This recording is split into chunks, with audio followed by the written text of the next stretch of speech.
Hello. Today I would like to go through my thoughts on the 326 patch since we have more information as of yesterday about the Scarab changes and build changes.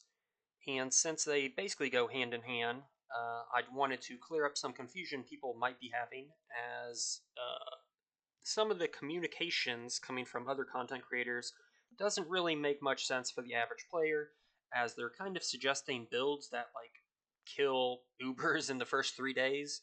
And since that's not the average player, I'm going to be suggesting more realistic suggestions that might turn out better than their suggestions. But if you're one of the whatever few hundred people that will be basically beating the game in the first few days, go watch their content. But this is more for the semi-average. You'll get to T16 and T17 maps in the first 2 weeks. Um, and so this is going to be all based around two suggestions, three kind of, in the patch notes. So when suggesting a build, you should only suggest builds based off of what someone wants to farm. So if someone is wanting to farm T16s very fast, then why would you suggest a very tanky build that doesn't clear fast as your league starter? That doesn't make a lot of sense to me. So I'm kind of an expert in the divination Scarab of Plenty, since last league I came out with a video that I ran thousands of maps doing this strategy, and this is the video. So I ran, again, probably like 2,000 of these T16 maps for Strand, and this was my strategy. It was 4 Plenty plus 1 Lineage. They since buffed Lineage and buffed Plenty by a lot in the patch notes. So Plenty is going from 3 packs to average 8 packs, so that's a more than 2 times buff. So the farm just got, I don't know, 30% more profitable.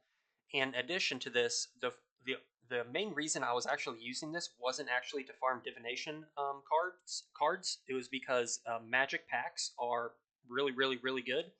They drop a lot of loot, so adding all these magic packs is actually insane. So during this farm, again, I was using 4 Plenty, 1 Lineage, and you can see at the end of the video, this is 7 years bad luck. I got lucky on this, but previous in 325, I averaged 7 years bad luck every 50 maps. And so since Lineage is being buffed by a lot, I will show you the math later, but this divination percentage of profit will be a lot higher.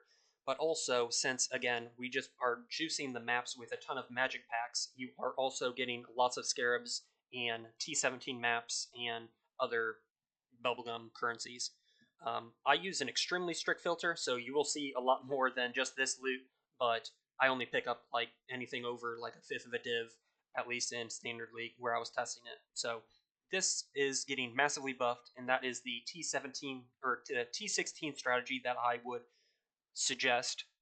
It depends on the price of these scarabs and how plentiful it will be. But yeah, it was very good last league, and it got buffed by over 300%, as I will show you the math later. The T17 strategy is even more insane. So the Scarab of Risk adds a modifier to a map, random modifier, and they're buffing that from 1 to 2, which is more than a 100% buff because it's multiplicative on top of each other.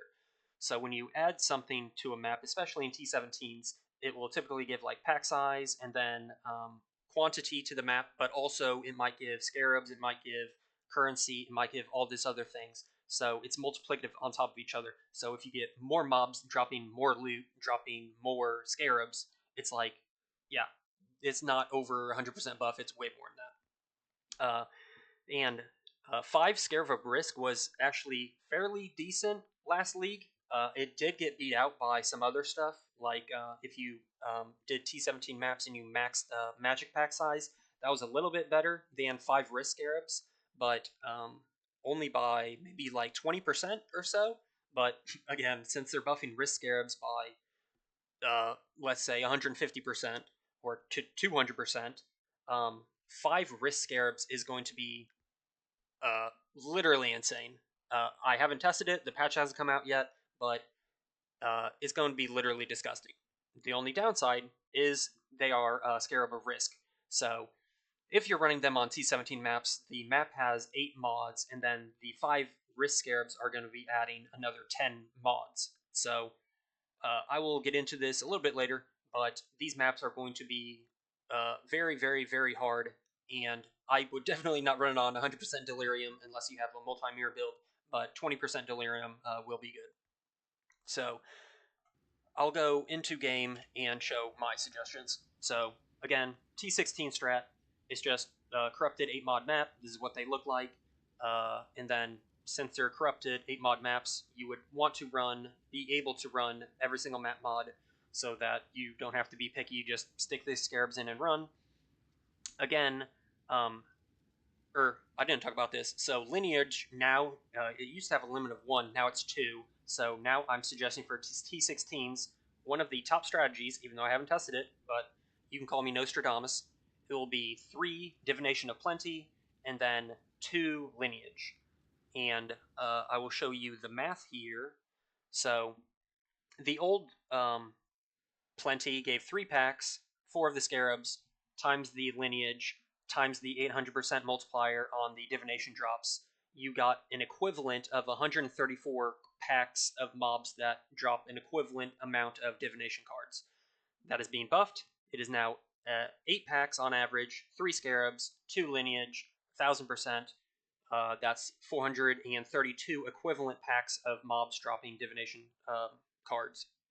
So this is my testing for 7 years bad luck. Previously, it was 1 in 55. Now it will be 1 in 17, which is pretty insane. That's an increase of 321. And then additionally, there's going to be a lot more magic packs in your maps, so all the other loot will also be buffed. So that is my T16 strategy and math.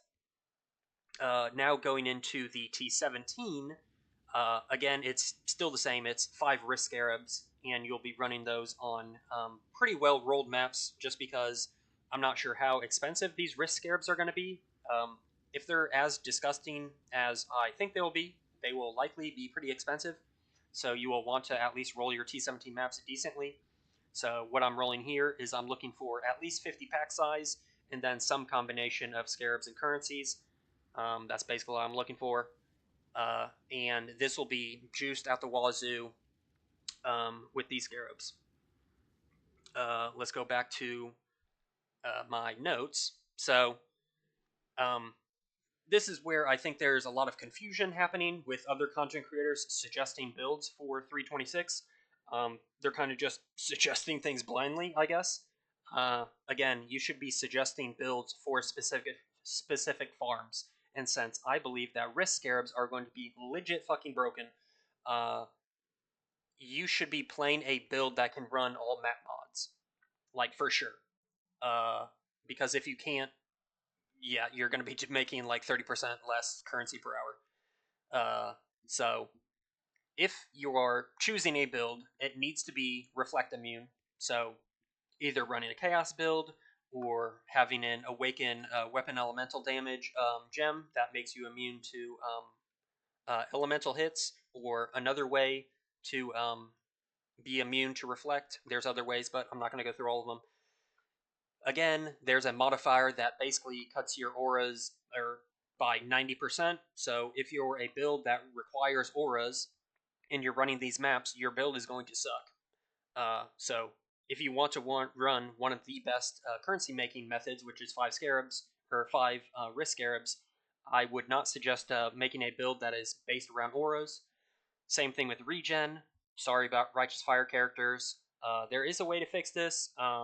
Kind of. If you have like infinite damage and you're clearing screens and like T16 maps are, again, I'm suggesting this for T17s, but if you're like whatever dot cap RF, you can do life on kill so that you can sustain the Righteous Fire. But again, if you want to play Righteous Fire, go for it. But again, if you're running 5 Risk Scarabs, pretty much all your maps are going to be no regen, so that's going to be a little bit painful. Same thing with no leech. If you're expecting to leech a lot, I wouldn't suggest it. There's, again, ways around this. You can get life and mana on hit, on rings, I think. And also, there are Watcher's Eye mods. If I can find my Watcher's Eye, here it is. So there are Watcher Eye mods. Like for this is Discipline. So I get 27 energy per hit, and this is not Leech. It overwrites Leech. It overwrites Regen. So I can run any map mod just because of this line where I get ES on hit. So those and also this works for Vitality. So there's also a mod for Vitality. You get life on hit. So these mods will, I assume, be extremely expensive on Watcher's Eyes, and I would highly suggest them if you're running this 5 risk Scarab. And even though I say it's going to be best in T17s because T17s are better than T16s on average, you can probably still run 5 risk on T16s. Going back, and there are also other things that will break your build. So, like for example, my characters typically are ES and evasion based, and so there are modifiers that will take off your auras again, so I don't have grace, and then it will also reduce my defenses. So, since Ghost Dance requires your ES to be or your evasion to be higher than your ES, there are scenarios in which this could break your build if you also got aura reduction and defense reduction. So this might limit your build, or you just may need to have like a ton of evasion so that Ghost Dance isn't your limiting factor. Also, they recently buffed Elementalist. Elementalist wants to ignite, freeze, chill, and same thing with Warden. Warden wants to freeze and chill, but again, if you're running 5 risk, there's a high likelihood that you won't be able to apply ailments to mobs, so again, this is a bit iffy on if you're trying to run this strategy with the build that you are choosing. And then the last modifier that might break your build is charge stealing. So there's a mod that mobs, whenever they hit you, they steal all your charges. This is extremely detrimental for someone that's basing their defenses on endurance charges. So you're going to need Rallycash if you want to run this strategy. So builds that I would suggest that I think have been good for many, many years and they will still be good is Power Siphon. Even though they nerfed the mining version of it, I self-cast, or the classic version of Power Siphon, I think will be very strong. Trickster, I still think will be very strong. Additionally, Polymath for Trickster is mana on kill, ES on kill, and life on kill. So if you're running these no regen, no leech maps, you can actually survive them, especially if you clear them fast like T16s. Trickster might not be as good in T17s because you're not obliterating them like you can in T16s, but Trickster will be very, very good. Again, if you're running the 5 risk, which again I think will be disgusting. Viper, Strike of the Mamba. This might be a little bit bricked because I think there is a mod that you can't poison enemies, but this might not necessarily be a bad thing because uh, the proliferation spreads like immensely, so you really only need to apply like 1 poison and then the entire screen blows up. So this might not be an issue, but I still think I think Viper Strike of the Mamba is one of the best builds that you can play. Firestorm has been buffed like every single patch for the past 2 years, and it got buffed again. I think this will be good. There's a life stack variant for Inquisitor that is good, but also they recently buffed Elementalist, and it looks like you can get a ton of AoE, so that might also be good. And then any type of bow build has been good for many years. It'll still be good, especially if you're looking to do the T16 divination card farm. You're gonna need a hell of a lot of gear if you're running a 5 risk Scarab T17 running Tornado Shot, but again, T16 should be really, really strong for currency. But if you're looking to rush T17s, this is kind of where most normal, I guess, content creators are suggesting stronger builds, as in like more well-rounded builds, versus these are more like clear speed juggernauts that have been working for a long time. But again, my suggestions are similar to theirs. and it's more melee based since it looks like Fortify is going to be strong, and melee is, I don't know, in general more defensive compared to uh, the right side of the tree.